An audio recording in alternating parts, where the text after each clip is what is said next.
Fanele kwenziwe amagwinyana manje. Kunamakhombo awu yami.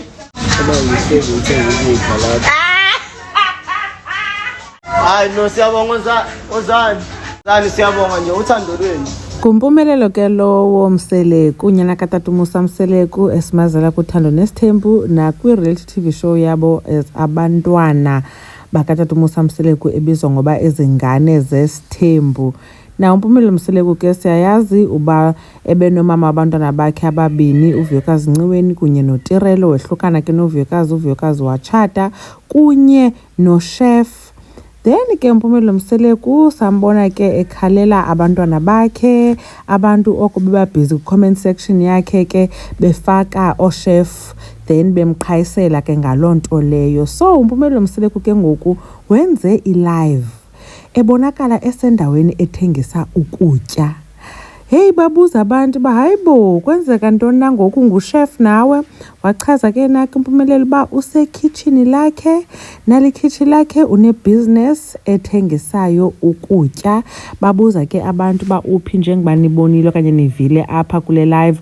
Wazichaza ke uba useThekwini and watsho ba ndawoni wathi abantu bangeza bazothenga kwakhona ke phofu kwaba bantu bebemgezela bathi ngoku bacela uqashwa nguye. Hayi ke uMpumelelo siyambona uyancokola kunye naso nestaff sakhe and shem ukhangeleka enguboss o hands on uba ke ionishwa nguye. But ke baniyazibukela iivideo zam na ukhumbula ba bendikhe ndathi uMpumelelo manethi go live ndafaka ke ezi live ndichaza uba ingathi ngoku akasahlali eMzumbe uhlala eThekwini. So ke inoba ke ebesahlanganisa izinto ezinjengezi. uMpumelelo naye ke sana uthi yoba nimane niqhayiselana ngabantu uba batshate nochef nam ndinguchef ekoneni yam nam ndiyenza bethunani ishwama nam ndiyenza ii-rolls njengoba nimva ke ekhwazwa neekhombo ezi ziodwayo ngabantu echaza noba bona bavala u-8 and wasibonisa nekhitshi wathi kubhizi naye ke nanku niyabona mos uyasibonisa uba ulapha and ke yindawo yakhe. Uba niyalandela ke abakwaMseleku kwakudala na ukhumbula uba utata Musa Mseleku waveza uba yena imiliyoni yakhe yokuqala wayenza njani. Utata Musa Mseleku ke wachaza uba imiliyoni yakhe yokuqala wayenza ngokuthengisa ukutya emarenkini. That's how he made his first million. So i-business yokuthengisa ukutya ke inemali kakhulu. Singafane siyithathele ezantsi. Wayenekhitshi apho epheka khona encediswa ngamakhosikazi akhe. Ndayazi ke uba uMakhumalo wayekhona.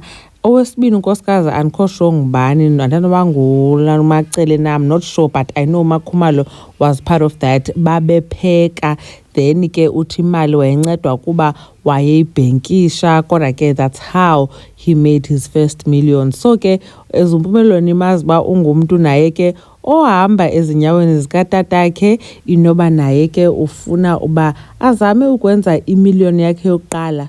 I'm sure mhlawumbi uthathe ke imali le bebeyenza kweza reality TV show wayi-investa ke kule business. Siyayazi ke mos uMpumelelo akaphelanga nje uba eyi-cast member phaa kwezi TV shows.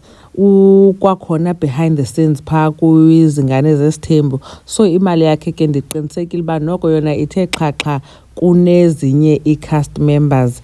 Notata yakhe ke shem uyatsho phandle uba abantwana bakhe uyabasapota ufuna ubaxhasa ngoku esaphila njengoba ke wayetshilo uba nelobola yakhe uMpumelelo uzamncedisa. But ke umayeni ke na ke ungumntu ohlala ephusha uba uMpumelelo before enze zonke izinto afuna uzenza funeka angalinganisi utatakhe nje. Utatakhe the time eqala izinto zesithembu ewe wayengenamali ngolu hlobo anayo ngalo ngoku kodwa wayephangela. So ke ufuna the same thing with uMpumelelo. Bese kushota ke ngoba uMpumelelo asixela uba masingabe simxhomela ngochef oqeshiweyo. Yena uneshishini lakhe noba ke ulapha eSouth uneshishini lakhe lokutya naye apho kuphekwa khona.